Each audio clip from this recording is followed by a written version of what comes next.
ماہ محرم جیسے ہی آتا ہے مسلمانوں کے دلوں میں اہل بیت کی یاد تازہ ہو جاتی ہے۔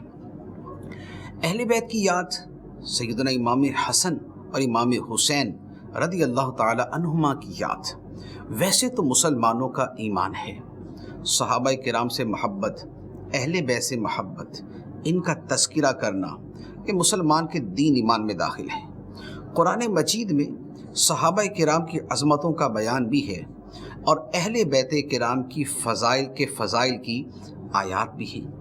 احادیث طیبہ میں نبی کریم صلی اللہ علیہ وآلہ وسلم نے اپنے ساتھیوں، اپنے رفقا، اپنے صحابہ کی عظمت و شان بھی بیان فرمائی ہے اور اپنے اہل بیت کی عظمت و شان کا بھی بیان فرمایا ہے۔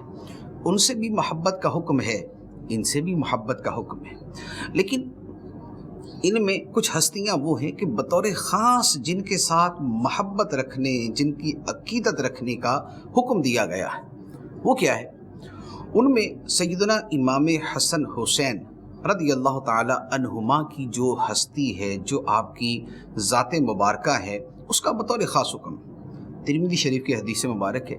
نبی کریم صلی اللہ تعالی علیہ وآلہ وسلم نے ارشاد فرمایا، اللہ تعالیٰ کی بارگاہ میں عرض کی، اللہم انی احبہما فاحبہما واحب من یحبہما، اے اللہ میں ان دونوں سے پیار کرتا ہوں، اے اللہ میں ان دونوں سے، حسن حسین سے پیار کرتا ہوں، محبت کرتا ہوں، تو بھی ان کے ساتھ محبت فرما، اور اے اللہ جو ان سے محبت کرے تو اسے بھی اپنا محبوب بنا لے۔